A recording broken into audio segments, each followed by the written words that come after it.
सो dragon ball दाइवा के पिछले episode में हमने देखा था कि कैसे ओवरलोडिंग की वजह से उनका शिप क्रैश हो जाता है और यहाँ पर पेंसी बताती है कि ओवरलोडिंग हो गई है जिसकी वजह से हमारा शिप खराब हो चुका है और इसको सही करने के लिए हमें आधा सामान यहीं पर छोड़ना पड़ेगा। उसके बाद पेंसी पूछती है कि आखिर सुप्रीम काय क्या है, क्योंकि उसको उसका नाम सिन पता होता है। तो वहाँ पर गोकू बताता है कि सुप्रीम काय एक प्रकार का गॉड होता है जो की बहुत ही ज्यादा कमाल का होता है और मेरे पास सबसे बेहतरीन सुप्रीम काय है। तो यहाँ पर पेंसी पूछती है कि तुम सुप्रीम काय हो तो तुम वहाँ पर कितना पैसा कमाते हो। तो सुप्रीम काय कहते हैं कि मैं यहाँ पर कोई भी पैसा कमाता नहीं हूँ। उसके बाद गोकू कहता है कि यार मेरा तो पेट बहुत ज्यादा खराब हो चुका है, अब मुझे पॉटी जाना है। तो यहाँ पर पेंजी से वो थोड़ा पेपर मांगता है, उसके बाद वो पॉटी करने निकल जाता है और तभी पता चलता है कि गोमा की पुलिस वहाँ पर आ जाती है जो कि गोकू के बारे में पूछती है और कहती है कि तुमने नुकीले बालों वाले और एक रेड स्टिक लिए हुए लड़के को देखा है। तो यहाँ पर वो तीनों मना कर देते हैं और यहाँ पर ग्लोरियो बताता है कि मैं डेमोनियम 1 से आया हूँ और सुप्रीम काय बताते हैं कि मैं डेमोनियम 2 से हूँ और पेंसी बताती है कि मैं डेमोनियम 3 से हूँ। तो यहाँ पर वो कहते हैं कि तुम्हारे कॉलर्स कहाँ हैं। तो यहाँ पर पेंसी बताती है कि मेरे पास कॉलर्स हैं। उसके बाद वो कहते हैं कि तुम लोग क्या कर रहे हो। तो वो कह रहे थे हम यात्रा कर रहे हैं। तो कहते हैं कि यार डेमोनियम में भी कोई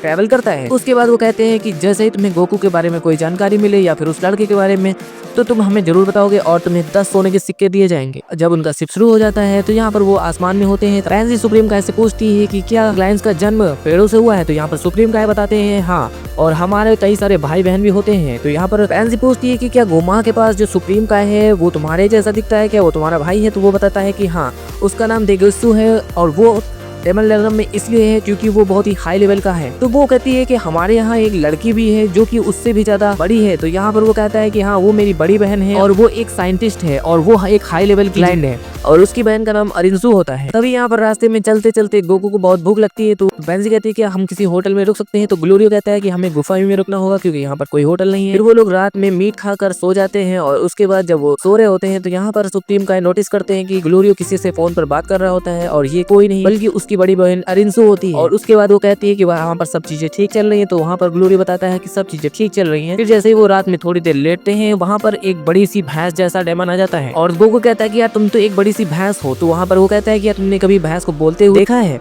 तो यहाँ पर वो कहता है कि नहीं। तो यहाँ पर वो कहता है कि मैं एक मिनटॉर हूँ। उसके बाद गोकू कहता है कि यार ये तुम्हारा नाम तो बहुत ज्यादा कमाल का है। कहता है ये सब कमाल की बातें छोड़ो, मैं तुम्हें खाने आया हूँ और तुम लोगों को खाकर मैं बहुत ज्यादा खुश हो जाऊंगा। ग्लोरियो कहता है कि तुम मेरे साथ बाहर चलो, मैं तुम्हें सबक सिखाता हूँ। तो यहाँ पर गोकू कहता है कि तुम इसे अकेले नहीं संभाल पाओगे। तो यहाँ पर ग्लोरियो को बहुत ज्यादा बुरा लगता है, कहता है कि तुमने मुझे क्या समझ रखा है। तुमने पहले ही भले बहुत सारे डेमोनियम्स को किंग को मार रखा होगा लेकिन अब तुम बदल चुके हो और तुमने अब वो बात नहीं रखी। और फिर यहाँ पर गोकू और ग्लोरियो के बीच फाइट होती है। यहाँ पर सुप्रीम काय गोकू से अपना 100% यूज करने के लिए कहते हैं। उसके बाद गोकू अपनी सुपर सीएन फॉर्म में आ जाता है। उसके बाद वो ग्लोरियो को बड़ी आसानी से हरा देता है। तभी वो बहस कहता है मैं पहले से खाना खा चुका होता हूँ लेकिन अब मैं भूल गया होता हूँ। फिर उसके बाद हमें दिखाया जाता है कि वहाँ पर दूसरी तरफ पृथ्वी पर बुल्मा स्पेसशिप ठीक कर रही होती है और यहाँ पर पुगलो से पूछता है कि क्या शिप बन चुकी है। तो बुल्मा कहती है हाँ, शिप बन चुकी है। जैसे ही वो लोग शिप लेकर वहाँ से निकल रहे होते हैं तभी पता चलता है शिप में कुछ खराबी होती है जिसकी वजह से शिप वहाँ से निकल नहीं पाती है और इस तरह से ये एपिसोड यहीं पर खत्म हो जाता है।